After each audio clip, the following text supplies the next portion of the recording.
So yesterday evening, news broke that the Packers have decided who their replacement to Joe Barry is as defensive coordinator.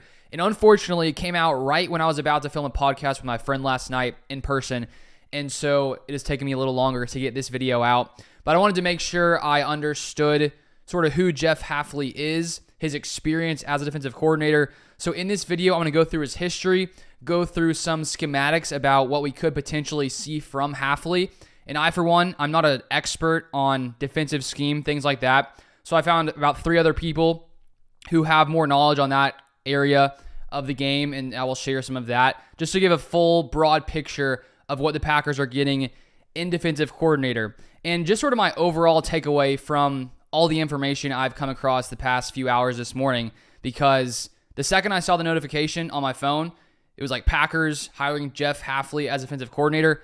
I had never heard of the guy. I'm not a huge college football fan, don't watch too much college football, and so I had never once heard of him. So to see the Packers interview about 6 other candidates, he had never even come up as a interviewee. And so when I saw that, I was slightly shocked because I hadn't heard that the Packers were interviewing him, and I'd never heard of him, so I had no idea what it meant for the Packers. But now I have a little bit better understanding of who he is and what he may bring to this Packers team. And overall, he's had a lot of experience both in college, most recently as a head coach at Boston College, but he also in years prior spent about 7 years in the NFL as mostly a defensive backs coach. So he has experience in college, in the NFL.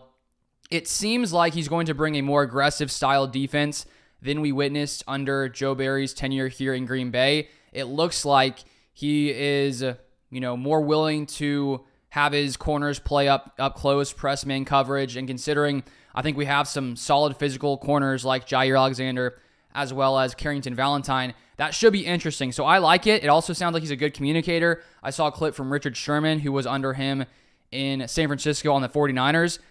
From Richard Sherman, it sounded like Hafley is a very good communicator. It sounds like he is able to explain things in a simple way to the players to get them to understand sort of what is expected from them. And that's one issue we saw in Green Bay this season, a little later in the season, was the miscommunication problems, which Matt LaFleur discussed.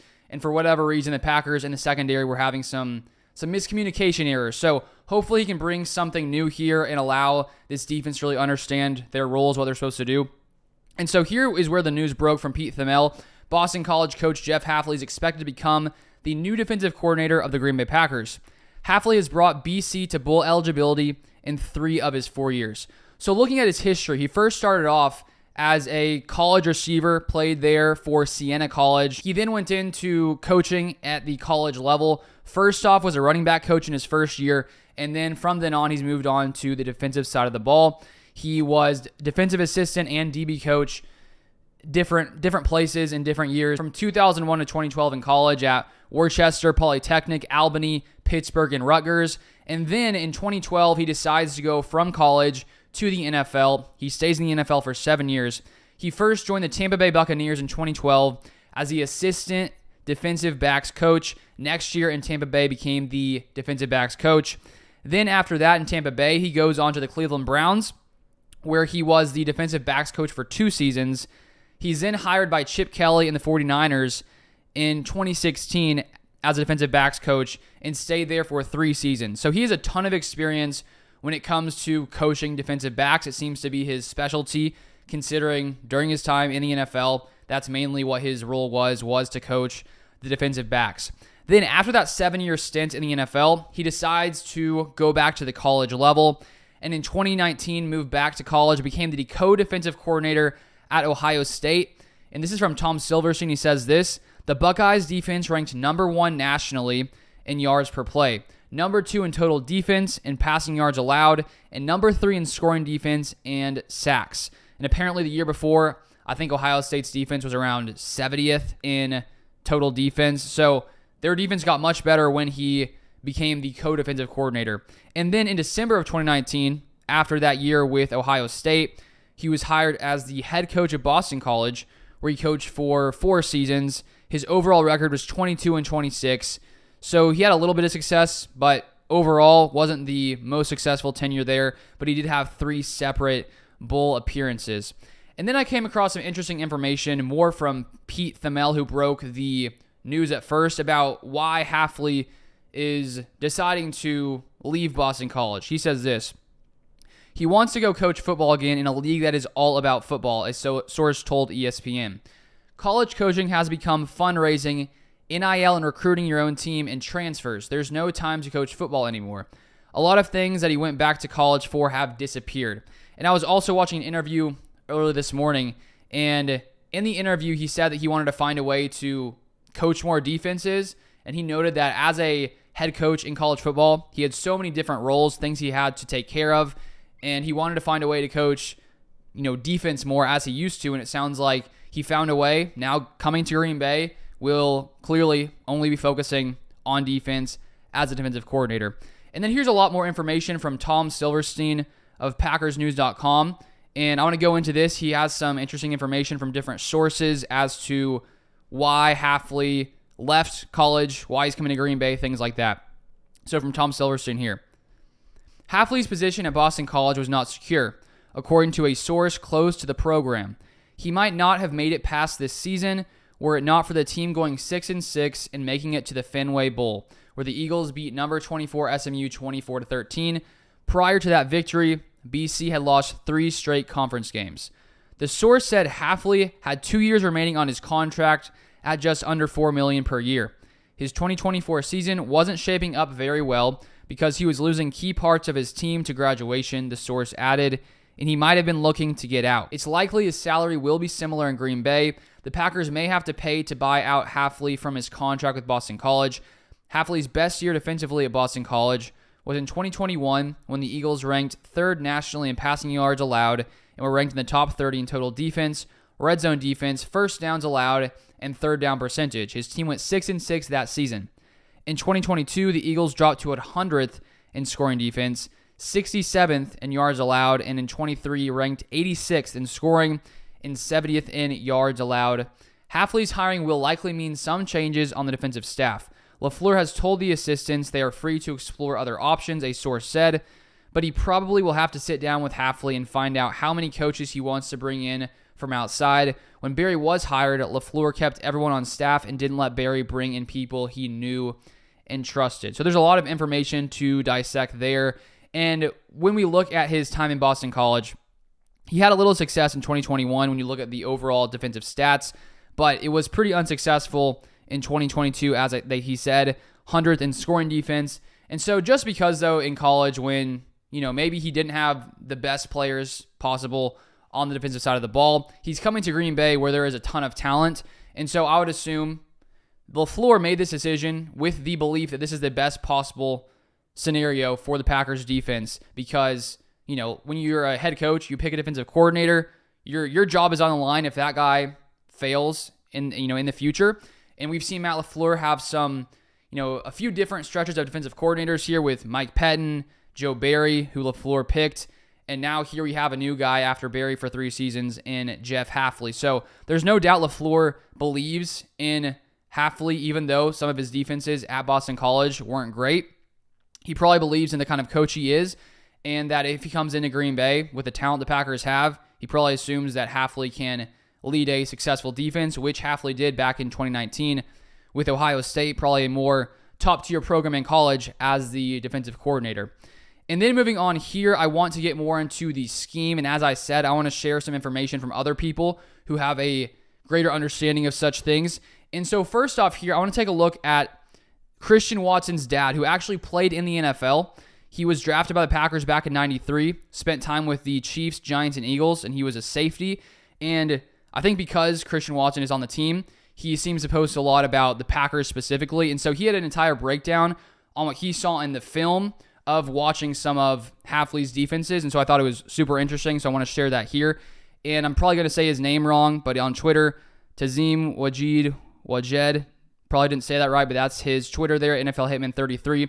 And he says this is just some of what he had to share. And I'll leave his Twitter down below if you want to see more of what he has to share, because I think there's lots of insightful things that he shares.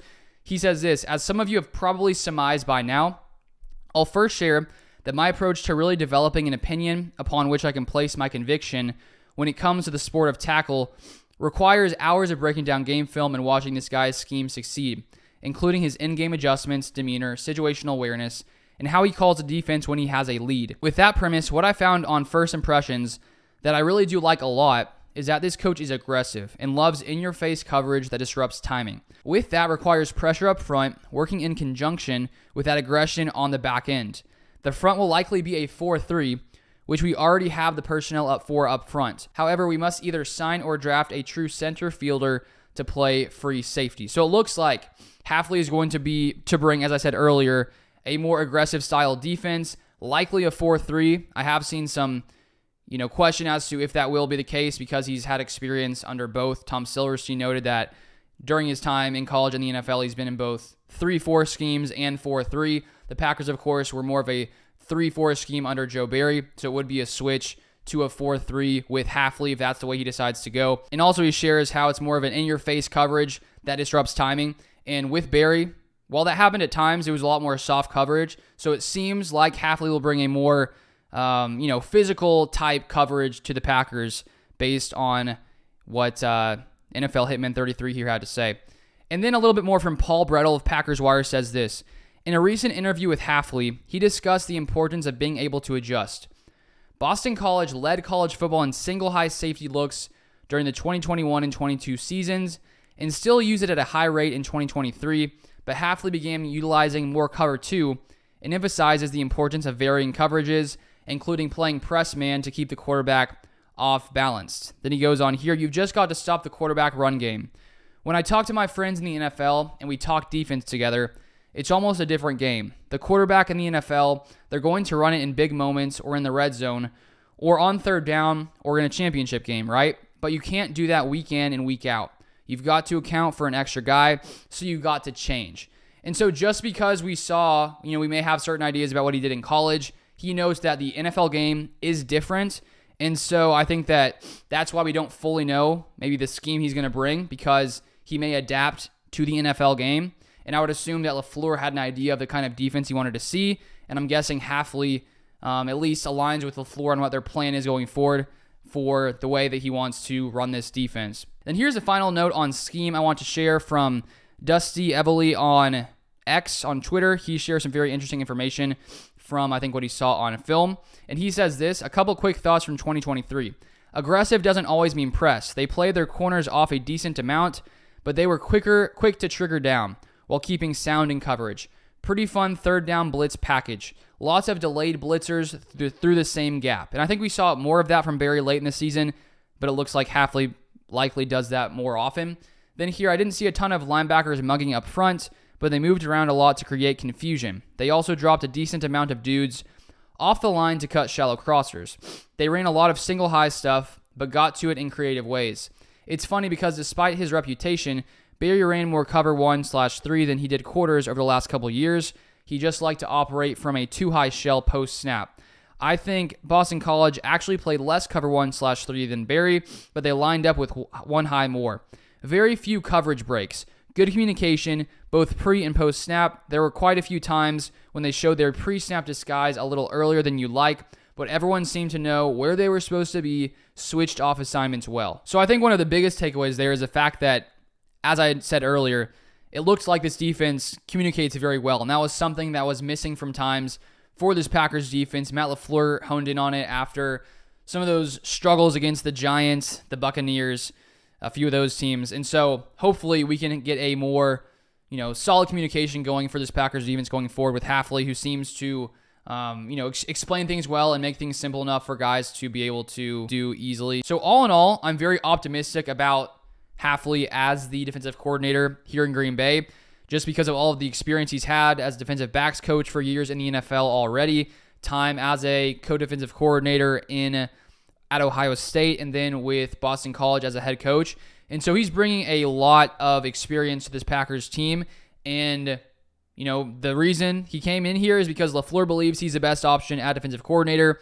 LaFleur and the Packers interviewed all those other candidates, guys from the Ravens, a few other teams, Brandon Staley, and in the end decided that Hafley is the best man for the job. So all that I've seen, all that I explained here leads me to be pretty optimistic about this defense and maybe a more aggressive style than we saw under Joe Barry. But obviously, time will tell. We'll see if all this holds up. But right now, I like this signing. I like what the Packers are doing. I will be curious to hear what your guys' opinions are from thoughts from this video as well as what you've seen around the internet, because there's now all of a sudden a ton of information. Packers fans like myself trying to figure out, who is this guy? What does he do? What kind of defense will he bring? And that's sort of my first thought after the research I did this morning. So stay tuned for more Packers content. Feel free to subscribe if you want more thoughts on Hafley as the offseason goes forward. But I appreciate you guys watching as always. You can follow me on Instagram or Twitter, link down below, and I'll see you guys next time.